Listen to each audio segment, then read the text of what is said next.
का जो मेरा लेक्चर है वो 7th क्लास के लिए है। 7th क्लास यूनिट नंबर 7 है, कंपोजिशन ऑफ मैटर। इस यूनिट में हमने एटम के बारे में डिस्कस करना है। एटम जो होता है स्मॉलेस्ट पार्टिकल होता है ऑफ एनी सॉलिड, लिक्विड और गैस का। ठीक है, अब इसके अगर हम साइज़ को देखते हैं तो हम अगर सोडियम का एटम लेते हैं तो आप सेंटेंस के लास्ट में जो फुल स्टॉप लगाते हैं, अब सोडियम के एटम के बिलियंस ऑफ सोडियम एटम्स जो हैं इस फुल स्टॉप के अंदर अकोमोडेट हो जाते हैं। इस बात से अंदाज़ा लगता है कि इस एटम जो है वो कितना छोटा पार्टिकल होता है और इसको हम इवन के पावरफुल माइक्रोस्कोप के नीचे भी नहीं देख सकते। ठीक है, इसके स्ट्रक्चर की बात करते हैं तो इसके सेंटर में होता है न्यूक्लियस। न्यूक्लियस में न्यूट्रॉन्स और प्रोटॉन्स होते हैं और इसके न्यूक्लियस के अराउंड जो है इलेक्ट्रॉन्स जो हैं वो रिवॉल्व करते रहते हैं।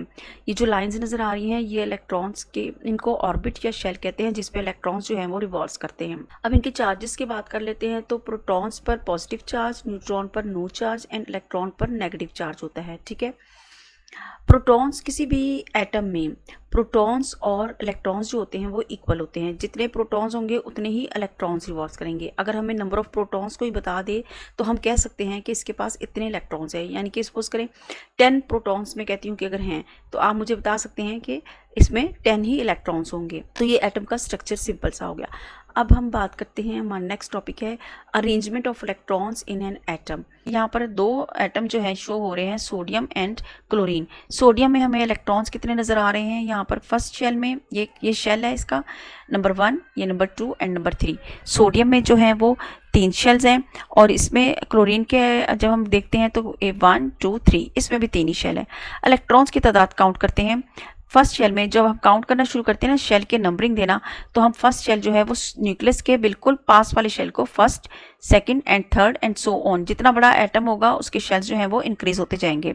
अब इसका पहला शेल जो है उसमें हमें 2 इलेक्ट्रॉन्स नजर आते हैं। न्यूक्लियस के पास जो फर्स्ट शेल होता है उसके पास सिर्फ 2 ही इलेक्ट्रॉन्स उस शेल में आ सकते हैं क्योंकि छोटा सा शेल होता है। उसके बाद जो नेक्स्ट शेल होता है उसमें 8 इलेक्ट्रॉन्स, उसके आगे भी 8 इलेक्ट्रॉन्स।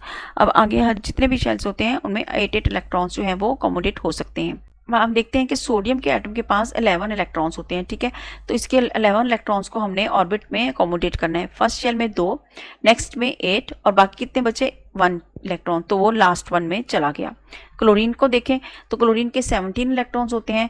इसमें आगे 2 इलेक्ट्रॉन्स फर्स्ट शेल में, सेकंड में 8 और बाकी कितने बचे 7 इलेक्ट्रॉन्स, तो वो हमने लास्ट 1 में डाल दिए। The first shells can hold up to 2 electrons. क्योंकि ये छोटा होता है तो ये यहाँ पर सिर्फ 2 इलेक्ट्रॉन्स आ सकते हैं, इससे 2 से ज़्यादा नहीं आ सकते। ठीक है, the second shell can hold up to 8 electrons and last shell can hold up to 8 electrons. तो लास्ट शेल में भी 8 ही इलेक्ट्रॉन्स आएंगे।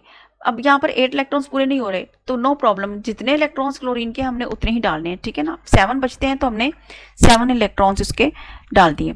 अब अगर सोडियम के एटम को यहाँ पर डिस्कस कर लेते हैं, यहाँ पर 1 2 एंड 3 ये शेल्स के नंबर दिए हुए हैं। ठीक है, एन जो होता है वो शेल्स का नंबर से रिप्रेजेंट करते हैं। अब सोडियम में 11 प्रोटॉन्स होते हैं तो इलेक्ट्रॉन्स भी इसके 11 होंगे। ठीक है, जितने प्रोटॉन्स की तादाद होती है किसी भी एटम में उतनी ही इलेक्ट्रॉन्स की तादाद होती है। यहाँ पर हम उसको 2 इलेक्ट्रॉन्स पहले शेल में, फिर नेक्स्ट में 8 इलेक्ट्रॉन्स और लास्ट 1 में जो है वो 1 बचा तो वो लास्ट 1 में चला गया। न्यूट्रॉन्स पे 12 प्रोटॉन्स 11 इलेक्ट्रॉन्स 11 न्यूट्रॉन्स के पास 12 होते हैं।